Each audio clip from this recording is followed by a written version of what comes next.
In this video, we're going to learn about the Teacher Incentive Allotment in Wichita Falls ISD. Specifically, we'd like to share information to help you decide whether you are interested. And if so, how much? And are you sure? The Teacher Incentive Allotment is a program funded by the Texas legislature to reward teachers who excel and who work at high-needs campuses.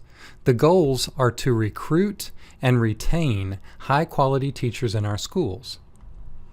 This is done through monetary awards based on a teacher's designation and the economic status of the campus. Here's a sample of award amounts based on 2020 data in Wichita Falls ISD. Would you be interested in becoming part of this program? Of course you would. However, there are some strings attached, or there are some things that a teacher must do to receive this extra cash. The good news is that Wichita Falls ISD gets to develop its own plan with your input that we submit to the state of Texas for approval. Specifically, as a part of the plan, the district must collect and submit to TEA data in two categories: teacher evaluations and student growth. For teacher evaluations, we use T-tests. Specifically, this program would focus on the observable domains, Domain 2 instruction and Domain 3 learning environment. In other words, every eligible teacher would need a full classroom observation as a snapshot of their abilities. The other requirement is that we report on student growth, but this is not based on a performance on a one-time test. Instead, this should indicate whether students showed adequate improvement or growth over time between at least two evaluations, typically done at the beginning of the year and at the end of the year. There are two main categories for measures of student growth. The most obvious would be some sort of pre- and post-test. These assessments could include, but aren't limited to, measures we already use, such as circle progress monitoring in pre-K, MAP testing, and even STAR. If pre- and post-tests aren't appropriate, then another option is to create portfolios over specific learning objectives. Here, teachers have to be trained on how to collect evidence and score rubrics to show student growth. Knowing all this, would you still be interested in the Teacher Incentive Allotment? Because here's something else. Even if teachers commit to submitting this data, they all might not achieve a designation, especially at first. The incentive program has 3 teacher designation levels: recognized, exemplary, and master.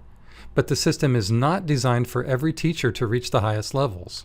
In fact, the Texas Education Agency forecasts that about 1/3 of teachers should reach the recognized status, 1/5 or 20% will reach exemplary, and master designations will be reserved only for the top 5 to 10% of teachers.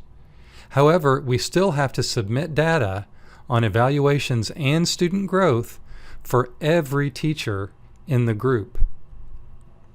For example, suppose we have a first grade teacher who we think is exemplary, and that's because of her awesome T-test evaluations and student growth data. That claim is only going to make sense if we know how all the other first grade teachers did on their evaluations. Submitting all this data to the state for validation ensures that our teacher incentive program is fair and that it truly rewards good teaching. To verify, state agencies also make sure that the data we submit has a good correlation between teacher evaluations and student growth. That means that if a teacher has a good T-test score, you could predict that she would also have high levels of student growth.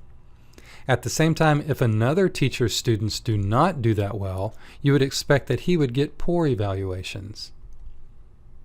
Of course, most teachers would fall somewhere in between, but it should be in the same general trend. In other words, there should be a correlation between teacher evaluations and student performance.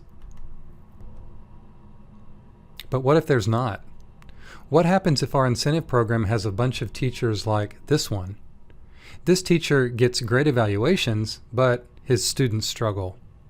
Or what about ones like this, whose students do great, but that's not reflected in her observations? A few of these cases might not hurt, but if our incentive program creates a whole bunch of situations like this, then the state could declare that our entire system is not valid. In this case, we would risk not being able to designate any teachers for another year until we fix our program. So we have to get this right. Are you still interested? Because there is one more thing. Currently, we don't have the administrative capacity for every teacher in the district to be formally evaluated with t-tests.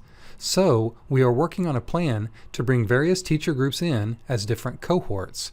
For example, some teacher groups might be part of the first year of data collection, other groups will come on board the following school year, and the rest in the year after that. What if you're in one of these later cohorts? Well, there's really no negative impact. You can just continue on as you normally would. But there is a way to earn a designation outside of the district's local incentive program, and that's through National Board Certification. For more information, you can visit tea.tiatexas.org. Well, that's it for now. Are you still interested in pursuing a designation through the Teacher Incentive Allotment? If so, or even if not, please provide some feedback through the brief survey linked below. It's bit.ly/TIA-interest. The information you provide will help us decide some important details in our proposed plan.